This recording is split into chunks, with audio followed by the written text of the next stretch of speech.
जी, अस्सलाम वालेकुम स्टूडेंट्स। अच्छा, हम लोग जो है ना पिछले जो हमारे टॉपिक्स है वो हम कुछ कवर किए हैं स्प्रिंग्स के बारे में, गेट्स के, फिर हमने कुछ टॉलरेंस एंड फिट्स के बारे में भी देखा। तो आज हमारा जो लेक्चर है वो हमारा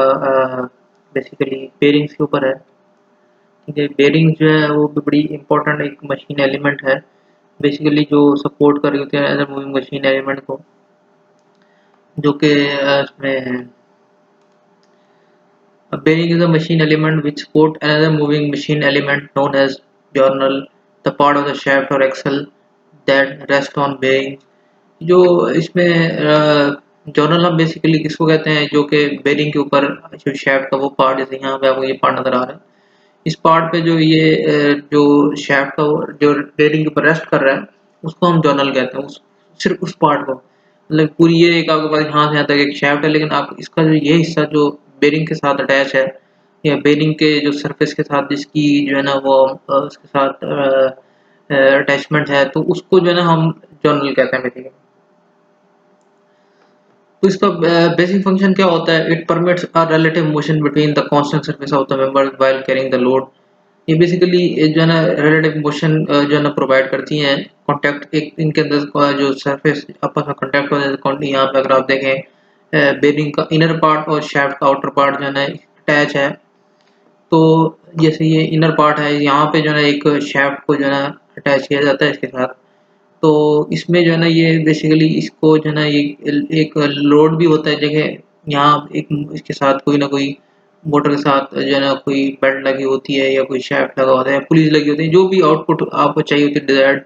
तो वो एक आपके पास लोड भी होता है। यहाँ जैसे ये अगर मोटर है, आपने इसको इस मोटर से इसको ड्राइव करना है, तो बीच में आपके पास जो है ना बेरिंग होंगे, कोई भी जो है ना इसको सपोर्ट करने के लिए, क्योंकि एक लिमिट तक जो है ना वो शाफ्ट, एक अगर आपके पास छोटी शाफ्ट है तो वो तो उसमें जो है ना आपको जरूरत नहीं पड़ती, लेकिन आपके पास अगर बड़ी शाफ्ट है तो उसमें जो है ना आपको जरूरत पड़ती है आपको सपोर्ट देने के लिए, सपोर्ट के लिए या जो है ना मूवमेंट के लिए, रिलेटिव मोशन देने के लिए बहुत सारी जो है ना इसके जो है ना यूजेस हैं। उस केस में हम जो है ना बेरिंग को यूज करते हैं। तो ये आपके पास a little consideration will show that due to the relative motion between the contact surface, a certain amount of power is wasted in overcoming frictional resistance, and if the rubbing surface are in direct contact, there will be rapid wear. अच्छा, इसमें ये बात देखी गई है कि इसमें हमारे पास होता ये है कि जो relative motion होती है between the contact surfaces, जो सरफेस कांटेक्ट होता है इस पॉइंट पे, यहाँ पे जो कांटेक्ट हुए हुए हैं, तो यहाँ पे जो है ना ऑब्वियस सी बात है कि एक सर्टेन अमाउंट भी जो है ना वेस्ट होती है, कोई एक फ्रिक्शन और जो है ना जो आपके पास एक नेचुरल फिनोमेना है, इनको ओवरकम करने के लिए इन चीज़ें ज़रूरत पड़ती है। फ्रिक्शन जो है ना आप इग्नोर नहीं कर सकते, किसी भी एक नेचुरल फिनोमेना है, किसी भी जो है ना एक सेटअप के अंदर फ्रिक्शन हो गई या हीट जनरेशन, जब रबिंग होती है उसमें हीट जनरेशन आती है। ये एक ऐसा फिनोमेना है जिसको हम लोग जो है ना डिनाई नहीं कर सकते, या हम इसको जो है ना ये नहीं कह सकते कि ये ऐसा ना हो, बल्कि ये चीज़ें ऐसी हैं जो कि इसमें जो है ना वो हर आपके जो मशीन की जो भी पार्ट होती है उसके अंदर एक जो आपके पास एक सिस्टम होता है, उसमें कोई ये जो है ना ज़रूर जनरेट होती हैं चीज़ें। तो इसको जो है ये ऐसी बात है, जो ये चीज़ें जनरेट होती हैं ये चीज़ें अच्छी तो नहीं है, लेकिन ये क्या है कि इसके अंदर जो है ना वो ये जब आती हैं चीज़ें तो उससे होता यही है कि उसके अंदर चीज़ें जितनी ज़्यादा ये अगर अमाउंट इसकी बढ़ जाएगी, पहले तो इसको अवॉइड किया जाता है कि इससे ये ना आए चीज़ें, लेकिन अगर आ जाती है तो सारी बात है फिर इसको जो है ना अवॉइड किया जाता है ये जितनी भी चीज़ें। और क्योंकि अगर ये ना अवॉइड किया जाए तो इसमें जो है ना रैपिड वेयर आने के चांसेस ज़्यादा होते हैं, मतलब इसमें जो है ना टूटने के चांसेस और इसमें फेलियर के चांसेस ज़्यादा हो जाते हैं। जब हमारे पास फ्रिक्शन और रबिंग सरफेस से जब हमारे पास हीट आ जाए तो वो ऑब्वियस सी बात है कि ये इसको जो है ना जल्दी फ्रैक्चर करने की कोशिश करेगा। तो इसको जो है ना जितना हम कोशिश कर सकें अवॉइड करने की तो अवॉइड कर लें, लेकिन ये क्या है कि इन चीज़ों ने जो है ना नेचुरली जो है जनरेट होना है, तो उसको जो है ना तो हम लोग जो है ना इसमें को मिनिमम कर सकते हैं, इसको ज़ीरो नहीं कर सकते कभी भी।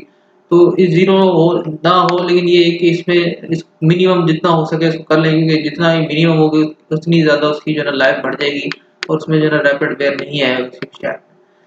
So in order to reduce frictionless resistance wear, in some cases to carry away the heat generated, a layer of fluid known as lubricant may be provided. तो इसको जैसे इसको मिनिमम करने के लिए जो है ना हमारे पास जो हमारे पास ये हीट जनरेट होती है, और ये जो हमारे पास जो फ्रिक्शन की वजह से इसके अंदर ये चीजें आती हैं, तो उसको उसको दूर करने के लिए हमारे पास एक जो है ना वो एक तरीका है जिसको हम जो है ना लुब्रिकेशन कहते हैं।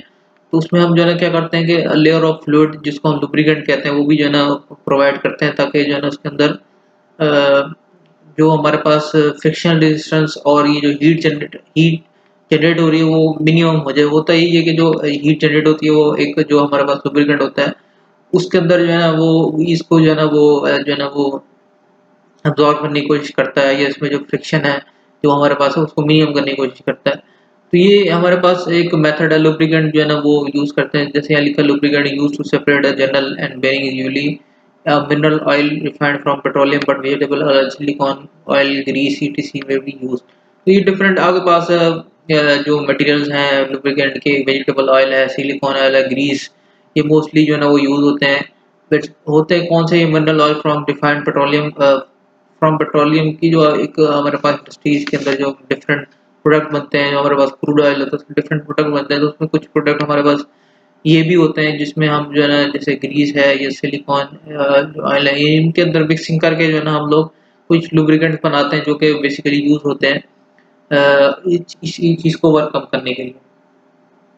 ठीक है। और क्लासिफिकेशन ऑफ बेयरिंग अगर हम देखें तो हमारे पास जो है ना इसकी जो है दो मेन जो है ना क्लासिफिकेशन आती है, जो कि थ्रू द बेयरिंग में be classified many ways yet the following are the important from the subject point of view. तो वैसे तो इसकी जो है ना इसको हम मुख्तलिफ तरीकों से जो है ना क्लासीफाई कर सकते हैं, लेकिन इसमें जो हमारे इम्पोर्टेंट और जो मतलब अगर हम वो उसको जो है ना मतलब इसमें जो है ना फर्दर बेरिंग की जो टाइप्स हैं रेडियल की और थ्रस्ट की, वो उसकी फिर फर्दर टाइप्स होती हैं। फिर उसके अंदर जो हमारा बेरिंग होता है बॉल बेरिंग की फिर और टाइप्स होती हैं। तो उसको मतलब उसको क्लासिफाई करने के लिए फिर हम जो है ना अगर एक मेन जो है ना अगर जैसे हम अम्ब्रेला ले रहे हैं तो हमारे लिए जो है ना क्लासिफिकेशन और समझना चीज़ें आसान हो जाती हैं। तो इस वजह से हम जो है ना direction depending upon direction of load को जो है ना जो सपोर्ट करते हैं उसके हिसाब से अगर हम क्लासिफिकेशन करें तो उसमें हमारे पास दो तरह की बेरिंग है, एक रेडियल और एक थ्रस्ट। जो रेडियल बेरिंग होती हैं वो उसमें क्या होता है कि आपके पास जो है ना वो the load act perpendicular to the direction of motion of the moving part as shown in figure A and B. ठीक है। तो इसमें हमारे पास क्या है कि जो आपके पास लोड होता है, जैसे यहाँ अगर आप देखें तो इसमें क्या है लोड जो है ना वो आपके पास perpendicular direction of motion of moving element, मतलब आपके पास मूविंग एलिमेंट है, जैसे ये आपके पास मूविंग एलिमेंट है, इसमें जो है ना होता है कि ये आपके पास मूविंग एलिमेंट है, ये हमारे पास फिक्स एलिमेंट है जो कि इसके अंदर फिक्स हुआ हुआ है। तो हमारे पास मूविंग एलिमेंट ये है, ये जो पिंक शेड में आपको नजर आ रहा है। तो इसमें जो है ना वो आपका जो लोड होता है वो आपका इसके अंदर इस डायरेक्शन में लग रहा है आपके पास। ठीक है। जो कि परपेंडिकुलर जो direction of motion of moving element है।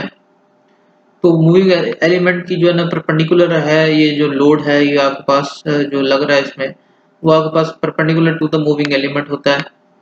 या आप कह सकते हैं इसको जो है ना जो इसके अंदर ये आपके पास मूविंग एलिमेंट है, इसका जो परपेंडिकुलर अगर आप देखें तो ये आपके पास लोड लग रहा है। जैसे ये आपके पास इधर मूविंग एलिमेंट है, इसका परपेंडिकुलर जो है ना लोड आपके पास अपर डायरेक्शन में है। ये आपके पास जो है रेडियल बेयरिंग होते हैं बेसिकली। और जो थ्रस्ट बेयरिंग होते हैं, थ्रस्ट बेयरिंग में आपके पास load act along the axis of rotation. आपके पास जो एक्सिस ऑफ रोटेशन होती है, ये जो आपके पास जैसे यहाँ पे आपके पास मूविंग एलिमेंट है और इसमें ये आपके पास फिक्स्ड एलिमेंट है, यहाँ पे इन्होंने फिक्स कर दिया है। इसमें दोनों तरीके के केसेस होते हैं कि आपके पास आप इसको फिक्स कर दें और इसको जो है ना अपर पार्ट को घुमा जो है ना इसके अंदर मोशन लें, और दूसरा हमारे पास ये भी होता है कि हम जो है ना शाफ्ट को घुमाएं और जो अपर पार्ट है उसको फिक्स कर लें। तो इसमें जो है ना आपको जो एक्सिस ऑफ रोटेशन है इसके अलोंग जो है ना जब वो लगता है तो हम जो है ना इसको जो है ना वो उसको जो है ना हम थ्रस्ट बेयरिंग कहते हैं। ठीक है। तो जैसे इधर फिगर में अगर आप देखें, इस फिगर में ये जो आपके पास लोड है, अगर आपके पास ये परपेंडिकुलर इस तरह लग रहा है और जैसे यहाँ पे आपको लग रहा है तो ये आपके पास जो है ना वो रेडियल लोड होगा और रेडियल बेयरिंग इसको हम कहते हैं। और आपका इस डायरेक्शन में लग रहा है, जैसे ये आपको नजर आ रहा है ये आपके पास डायरेक्शन में लग रहा है, तो फिर ये आपके पास थ्रस्ट लोड होगा। बाज़ केसेस ऐसे भी होते हैं कि जिसमें ये दोनों भी लग रहे होते हैं और थ्रस्ट लोड भी लगता है रेडियली, तो इसको हम कंबाइंड जो है ना वो कहते हैं। लेकिन ये यूजुअली इसको हम लोग कोशिश करते हैं कि ये थ्रस्ट की हो और जो है ना रेडियल इसमें हमारे पास लोड लग रहा हो। ठीक है, तो उसके बाद जो है ना हमारे पास depending upon the nature of contact, ये जो है नेचर ऑफ कॉन्टैक्ट की जो है अगर हम जो है ना डिवाइड करना चाहें उसकी जो है ना जो मतलब इसके अंदर जो हमारे पास कॉन्टैक्ट ऑफ फिक्स और मूविंग एलिमेंट में जो हमारे पास कॉम्बिनेशन बनता है उसमें भी हमारे पास जो है ना दो मेजर टू ग्रुप्स बनते हैं। एक उसमें आता है स्लाइडिंग कॉन्टैक्ट बेरिंग, दूसरा के बाद आता है रोलिंग कॉन्टैक्ट बेरिंग। ठीक है, स्लाइडिंग कॉन्टैक्ट बेरिंग में क्या होता है, फिगर ए, यहाँ अगर फिगर ए है, इसमें जो है ना अगर आप देखें sliding take place along the surface of the contact between the moving element and the fixed element। इसमें अगर पास ये अगर फिक्स एलिमेंट है, ये अगर मूविंग एलिमेंट है, तो इस पे जो है ना जो अगर सरफेस में इसकी जो कांटेक्ट है, जैसे इस केस में अगर आप देखें इधर इसमें होता ये है कि आगे पास जो है ना वो sliding take places along the surface of contact. Sliding basically take place होती है कांटेक्ट सरफेस के दरमियान में। इसमें जो है ना वो आगे पास sliding contact bearing also known as plain bearing इसको हम कहते हैं। ठीक है, ये सिंपल टाइप ऑफ बेरिंग्स होते हैं जिसमें जो टर्नल का और जो है आपके पास बेरिंग का कांटेक्ट होता है वो डायरेक्टली होता है। उसमें मीडियम जो है ना वो आगे चल के हम देखेंगे कौन कौन से किस किस तरह के जो है ना लुब्रिकेंट यूज होते हैं, जो इसमें मीडियम इसके दरमियान में जो ऑयलिंग होती है या इसके अंदर जो आपके पास लुब्रिकेंट यूज होते हैं वो कौन कौन तरह के होता है, उसकी किस तरह डिजाइनिंग होती है, सारी चीजें देखेंगे। और रोलिंग कॉन्टैक्ट बेरिंग आपके पास क्या होता है, ये अगर फिगर बी में इसमें देखें तो इसमें आपको फर्क नजर आ रहा है कि इसके अंदर आपके पास जो है ना वो इसमें अगर ये बॉल्स आपको नजर आ रही हैं, ये देखें इसमें ये 1 2 3 4 5, ये 5 है, ये पूरे इस तरह जो है ना आपके पास बॉल्स होती हैं इसके अंदर, जैसे यहाँ पे आपको नजर आ रहा है। तो इसमें आपके पास जो रोलिंग कॉन्टैक्ट बेरिंग है वो स्टील बॉल्स और रोलर्स जो है ना interpose between the moving and fixed element. ठीक है, इसके दरमियान में जो है ना दोनों के दरमियान में आपके पास बॉल्स या जो है ना रोलर जो है ना वो लगाए जाते हैं। रोलर जो है ना वो भी इसी तरह के बॉल्स की तरह ही जो है ना फिक्स किए जाते हैं, और उसमें फर्क ये होता है कि सिलेंड्रिकल शेप में होते हैं रोलर्स, और जो है ना एक बॉल जो है ना ये सर्कल उसके शेप में होते हैं। तो वो इधर जो है ना हम लोग उसको जो है ना इसकी जगह अल्टरनेट जो है ना वो यूज करते हैं। Ball of rolling friction at 2 point for each ball और रोलर। इसका इससे फायदा ये हो जाता है कि पास जो इसके अंदर डायरेक्ट एक तो कांटेक्ट नहीं होता, डायरेक्ट कांटेक्ट नहीं होने की वजह से होता है हीट डिसिपेशन और हीट जनरेशन को जो है ना ये अब्सॉर्ब कर लेती है चीजें, और कम से कम होती हैं। लेकिन ये आपको जो है ना एक अनदर एक सपोर्ट मिल जाती है, और उसमें जो है ना आपको जो है ना वो एक अगर हम जो है ना ये आगे चल के हम सारी चीज़ें इसको देखेंगे, लेकिन ये आपको मैं बताता चलूँ कि इसमें जो है ना आपके पास जो इसकी जो एप्लीकेशंस हैं वो ज़्यादा है एज कम्पेयर टू जो आपके पास स्लाइडिंग कॉन्टैक्ट बेरिंग होता है, क्योंकि इसके अंदर जो है ना हमारे पास एक एक्स्ट्रा एक जो है ना वो ये बॉल्स लगा दी जाती है, जिसकी वजह से हमारे पास जो मैंने बताया वो फ्रिक्शन और इसके अंदर जो आपके पास जो कांटेक्ट है डायरेक्टली कांटेक्ट वो नहीं होता। ये बॉल्स जो है ना दरमियान में आती हैं, तो ये बेसिकली स्टील बॉल्स होती हैं जो कि एक डिफरेंट मटेरियल्स की होती हैं, स्टील भी यूज होता है और जो है ना यहाँ लिखा स्टील बॉल्स होता है। और उसमें जो है ना आपके पास ये आगे चल के हमारा पूरा एक टॉपिक है रोलर कॉन्टैक्ट बेरिंग के ऊपर, उसमें हम देखेंगे इसकी डिजाइनिंग भी देखेंगे और सारे इसकी जो स्टडी हम करेंगे। तो ये बॉल्स ऑफ रोलिंग फ्रिक्शन, इसमें रोलिंग फ्रिक्शन से ये होता ही है कि आपके पास जो रोलर्स जब हम लगाते हैं किसी भी चीज में, तो वो आपको जो है ना एक एडवांटेज देते हैं एज कम्पेयर टू जो अगर आपके पास स्लाइडिंग कॉन्टैक्ट बेरिंग। ठीक है, अब हम देख लेते हैं type of sliding contact bearing. इसमें भी कुछ टाइप्स हैं, जो मतलब मेन जो हमारे पास तो दो टाइप्स हैं, स्लाइडिंग कॉन्टैक्ट बेरिंग और रोलर कॉन्टैक्ट बेरिंग। अब हम स्लाइडिंग कॉन्टैक्ट बेरिंग को फर्दर पढ़ लेते हैं। स्लाइडिंग कॉन्टैक्ट बेरिंग को जो है ना हम किस तरह उसको जो है ना उसके अंदर हमारे पास डिफरेंट टाइप्स होती हैं और किस तरह हम जो है ना इसको यूज़ करते हैं और कौन कौन सा मटेरियल है, तो फिर इसकी जो है ना हम थोड़ी डिजाइनिंग देख लेंगे। फिर उसके बाद जो है ना हम रोलर कॉन्टैक्ट बेरिंग और उसकी डिटेल में थोड़ा सा जाएंगे। ठीक है, sliding contact bearing in which the sliding action is guided in a straight line and carrying radial load as shown in figure A. ठीक है, यहाँ पर अगर आप देखें तो इसमें जो है ना आपके पास ये स्लाइडिंग कॉन्टैक्ट बेरिंग है, जैसे मैंने आपको पिछले स्लाइड में दिखाया। ये आपके पास चैनल है, ये आपके पास बेरिंग है, ये इसके अंदर रोटेट कर रहा है। कोई भी आपके पास जो इसमें जो है ना वो स्लाइडिंग कॉन्टैक्ट बेरिंग है, तो such type of bearing usually found in cross head और स्टीम इंजन। और ये ज़्यादातर जो है ना इसके अंदर cross head of steam engine के अंदर ये जो है ना इसकी आपके पास जो है ना वो एप्लीकेशन है। और sliding contact bearing in which the sliding action is along the circumference of the circle as or an arc of a circle carrying radial load is known as journal or sleeve bearing. ठीक है, इसमें आपके पास होता ही है कि जो sliding contact bearing जो sliding action जो है ना वो along the circumference of the circle हो रहा है, तो उसको जो है ना हम जो है ना कैरिंग रेडियल लोड, जो रेडियल लोड जैसे मैं आपको पिछली स्लाइड में दिखाया रेडियल लोड किसी ने अगर लिया हुआ है जो इस डायरेक्शन में इसमें इसके अंदर आपके पास वो लग रही है जो लोड लग रहा है, तो वो हमारे पास उसको हम बेसिकली उसको कहते हैं कि जर्नल और स्लीप बेरिंग हम उसको कहते हैं। और उसमें जो है ना when the angle of contact of the bearing with the journal is 360 degree as shown in figure A then the bearing is called full journal bearing. ठीक है, अब हमारे पास जो है ना वो फुल जर्नल बेरिंग वो बेरिंग्स होते हैं जिसमें हमारे पास जो कांटेक्ट ऑफ जो बेरिंग है वो 360 होता है। इसका मतलब है आपके पास ये जो है ना पूरे इसके अंदर आपके पास जो है ना वो इसके अंदर अच्छा ये जो फिगर ए, यहाँ जो फिगर ए है ये हमारे पास वो फिगर ए है जो ये पिछली इसमें ये वाली फिगर ए है, इसके बारे में ये हमारे पास है। यहाँ जो ये फिगर ए है मेरे से गलती होगी, तो मैं ये फिगर ए इसकी इसकी जो है ना हम बात कर रहे हैं, ये फुल फुल जर्नल बेरिंग है जिसमें हमारे पास जो angle of contact of the bearing with the journal है, मतलब ये बेरिंग है आपके पास और ये जर्नल के, अब इसमें देखें ना ये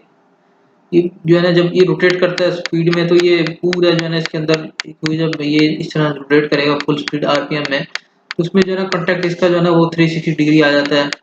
और जो है ना इसमें this type of bearing is commonly used in industrial machinery to accommodate bearing load in any radial direction. ये ज़्यादातर जो है ना आपके पास इंडस्ट्रियल मशीनरी में ये यूज होते हैं बेयरिंग, जैसे यहाँ ये बेयरिंग इस तरह के बेयरिंग अगर आप देखें काफ़ी इंडस्ट्रीज के अंदर इस तरह की लगी होती है जहाँ पे शेफ्ट लगी होती हैं, प्रोवाइड करा रही होती है मोटर डिफरेंट, तो इसको जो है ना वो बेसिकली रेडियल डायरेक्शन में जो आपके पास लोड लग रहे होते हैं तो उसको ये अकोमोडेट करती है। इसकी जो है ना काफ़ी एप्लीकेशन है। अच्छा उसके बाद हम देख लेते हैं when the angle of contact bearing is 120 degree, अगर आपके पास जो है ना 120 डिग्री का कांटेक्ट है तो उसको जो है ना हम ये जैसे यहाँ पे आप देखें इस तरह अगर ये पार्शियल जर्नल बेरिंग है इसमें हम इसको यूज करते हैं तो इधर आपके पास जो आपके पास जो एंगल है वो यहाँ से यहाँ तक 120 डिग्री है, तो अब इसमें इसके ऊपर शाफ्ट को रख देते हैं, तो आपके पास जो इसके अंदर जो एंगल ऑफ कांटेक्ट आ रहा होता है वो आपके पास कम होता है 120 डिग्री होता है, तो हम इसको पार्शियल जर्नल बेरिंग कहते हैं। और इसमें this type of bearing has less friction than the full journal bearing but it can be used only where the load is always in one direction. ठीक है, तो ये आपके पास ऑब्वियस ही बात है इसमें जो फ्रिक्शन का जो फैक्टर है वो कम होगा क्योंकि इसमें 360 जो है ना आपके पास जो है ना वो नहीं लग रहा होता, तो फ्रिक्शन नहीं होती जिसकी वजह से इसमें ऑब्वियस ही बात है फ्रिक्शन कम होती है। और ये लेकिन होता फिर सिर्फ और सिर्फ उस यूज केस में जो है ना वन डायरेक्शन में आपके पास फोर्स लग रही है, जैसे कि अगर यहाँ पर लग रही है सिर्फ अपर डायरेक्शन में तो ये उसके लिए होता है ताकि जो है ना ये नीचे जो है ना जितना भी जाए तो ये इसको ये जो है ना सपोर्ट कर ले इसका। The most common application of the partial journal bearing is found in the radial in rail load car axle। तो ये जो है रेल लोड कार एक्सल्स के अंदर जो कार एक्सल्स होते हैं रेल लोड के उसके अंदर जो है ना वो हमारे पास रेल लोड अक्सर जो एडवांस कंट्री में अगर आप देखें रेल की तरह की एक गाड़ी सी होती है जो कि यूज हो रही होती है for travelling one from one place to another, तो ये वहाँ यूज होती है बेसिकली जो रेल लोड उसके कार उसके जो एक्सल्स हैं उसमें ये कॉमन यूज होता है पार्शियल जर्नल बेरिंग। और full and partial journal bearing may be called as clearance bearing because the diameter of the journal is less than that of bearing। Full और जो आपके पास जो पार्शियल जर्नल बेरिंग है वो क्लियरेंस बेरिंग भी होते हैं क्योंकि उसको जो है ना उसका डायमीटर ऑफ जर्नल जो है ना वो हमेशा लेस देन होता है बेरिंग से। फॉर एग्जांपल अगर ये देखें इसका जो डायमीटर है इसमें इजीली एडजस्ट हो जाता है। और इसी तरह जो आपके पास जो इसमें हमने देखा जो आपके पास फुल जर्नल बेरिंग है इसका भी डायमीटर इससे कम है, इस वजह से हम इसको जो है ना वो क्लियरेंस बेरिंग भी कहते हैं। और जो आपके पास when the partial journal bearing has no clearance i.e. the diameter of the journal and the bearing are equal, then the bearing is called fitted bearing। जैसे यहाँ अगर आप देखें कि इसमें जो है ना आपके पास जो इसका डायमीटर और इसमें जो हमारे पास यूज हो रहा है ये बिल्कुल यहाँ पे तो ये स्मॉल है काफ़ी, तो इसलिए इजीली जो है ना इसके अंदर एडजस्ट हो जाता है। यहाँ पे क्या है कि इसका जो एक बड़ी शैफ्ट हमने यूज़ की डायमीटर की, ज़्यादा जो है ना डायमीटर की शैफ्ट यूज़ की है। तो इस केस में हमारे पास क्या है कि इसके अंदर जो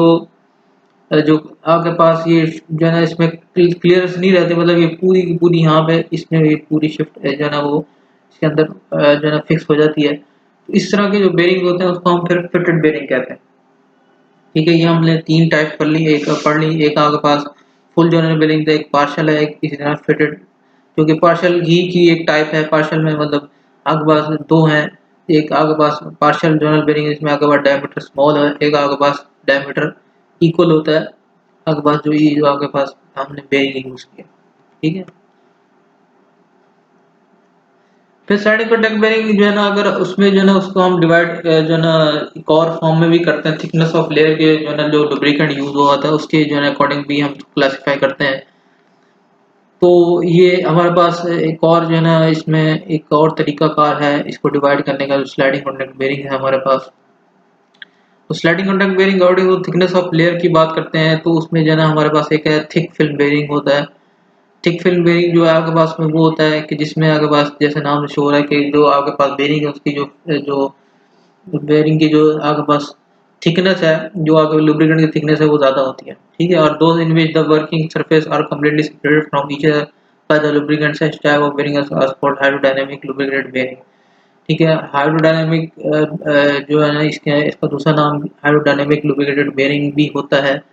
और मोस्टली हमारे पास इसी को जो है ना हम यूज़ करते हैं, जो बेरिंग हमारे पास स्लाइडिंग कॉन्टैक्ट बेरिंग में जो आता है थिक फिल्म बेरिंग को हम कोशिश करते हैं यूज़ करें।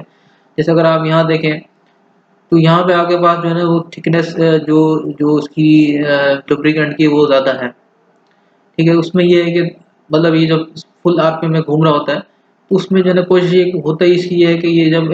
जो है ना कोशिश जो है ना इनकी कुल एक इसका अपना एक वजन होता है, एक शाफ्ट का एक अपना लोड भी होता है।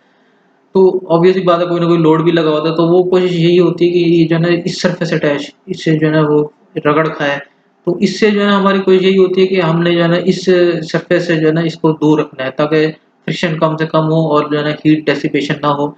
हीट जो है ना वो जो है ना जनरेट हो रही है तो वो कम से कम हो हमारे पास। तो हम मेन फंक्शन हमारे पास इसलिए जो है ना हम लुब्रिकेंट को यूज़ करते हैं। ठीक है, इसके बाद हमारे पास थिन फिल्म बेरिंग, जो थिन फिल्म का दो bearing mean also lubricant is present the working surface partially contact with each other. इसमें होता ये है कि आपके पास जो बेरिंग का जो है ना कांटेक्ट है वो पार्शियली होता है और at least the part of the time, मतलब जैसे आप यहाँ अगर आप देखें इसमें क्या है कि जो आपके पास बेरिंग की जो थिकनेस है वो बहुत यहाँ पे आगे एक जो है ना वो हल्की सी बिल्कुल जो है ना इसके अंदर वो हो सकता है इसके अंदर जो है ना पार्शली जो है ना कांटेक्ट आ जाए, बिकॉज की जो बेरिंग की जो लुब्रिकेंट की जो थिकनेस है वो कम है, तो वो थिन होती है जिसकी वजह से जो है ना हम इसको जो है ना such type of bearing also called bonded lubricated bearing. तो ये बॉन्डेड लुब्रिकेटेड बेरिंग है, तो बॉन्डेड लुब्रिकेटेड बेरिंग भी कहते हैं हम लोग। और इसके बाद जो थर्ड टाइप है जिसमें आता है जीरो फिल्म बेरिंग। तो zero film bearing are those which operate without any lubricant current. तो ये ऐसी बेरिंग है जिसमें विदाउट एनी जो है ना कोई लुब्रिकेंट नहीं होता, जैसे यहाँ पर आ रहा है ड्राई फ्रिक्शन के नाम से भी इसको हम कहते हैं। तो इसमें जो है ना आपके पास अगर देखें तो इसके अंदर लुब्रिकेशन कोई भी नहीं है। ठीक है, तो ये बहुत ज़्यादा जो इसकी एप्लीकेशन है वो बहुत कम है, ये हमें बहुत ज़्यादा लाइट लोड हो वहाँ पे इसको हम यूज़ करते हैं। लेकिन हमारे इसकी जो ज़्यादातर जो यूज़ होने वाली है वो यही जो आपके पास थिक फिल्म बेरिंग है जिसको हम हाइड्रोडायनामिक लुब्रिकेटेड बेरिंग भी कहते हैं, वही ज़्यादा हमारी यूज़ होती है। उसके बाद हमारे पास एक और जो एक टाइप है वो हमारे पास है हाइड्रोस्टैटिक और externally pressurized lubricated bearing. The hydrostatic bearing are those which can support steady load without any relative motion between the journal and the bearing। तो हमारे पास ये जो हाइड्रोस्टैटिक और एक्सटर्नली प्रेशराइज्ड लुब्रिकेटेड बेरिंग होती है वो बेरिंग होते हैं जिसमें हमारे पास लुब्रिकेशन की जरूरत होती है और हम जो है ना उसको एक्सटर्नली जो है ना उसको प्रोवाइड करते हैं। इसमें मैकेनिज्म में आपको नजर आ रहा है, तो यहाँ पे हम लोग जो है ना इसकी जो है ना वो एक्सटर्नली जो है ना उसकी वो प्रोवाइड कर देते हैं। उसके अंदर जो आपके पास अगर लुब्रिकेशन की वो होती है तो हम लोग उसको this is achieve by force externally pressure lubricated between the members, ठीक है। तो इसमें हम लोग जो है ना वो आपको इसमें जो हमारे पास जो लुब्रिकेशन है वो एक्सटर्नली प्रेशर लुब्रिकेंट को यूज करते हुए हम लोग जो है ना वो कर लेते हैं। अच्छा, ये हाइड्रोडायनामिक लुब्रिकेटेड बेरिंग है। देखो मैं आज के लिए इतना काफ़ी है, यहाँ तक हम लोग इसको कवर कर लेते हैं। हमारे पास जो इसकी टाइप्स हैं, हाइड्रोस्टैटिक जो डायनेमिक लुब्रिकेटेड बेरिंग है, इसको हम जो है ना डिटेल में हम एक ही दफ़ा जो है इसको फिर शुरू करेंगे, फिर ये पूरा लेक्चर अगला जो है उसमें इसी की जो है ना वो देखते हैं डिज़ाइनिंग किस तरह होती है और किस तरह जो है हम इसको फर्दर इसकी मटेरियल कौन से यूज़ होते हैं, जो इसकी डिटेल है उसमें हम जाएंगे। तो आज के लिए यहाँ तक काफ़ी है। अगर आपको कोई चीज़ नहीं समझ आई हो तो आप मुझसे पूछ सकते हैं किसी भी जो है ना मीन से। आप जो है ना मेरा नंबर भी है आपके पास, आप जो है व्हाट्सएप पे या कॉल करके पूछ सकते हैं। कोई भी आपको किसी किस्म की ज़रूरत हो, आप किसी चीज़ की कोई चीज़ समझ नहीं है तो आप मेरे पूछ सकते हैं। बहुत शुक्रिया।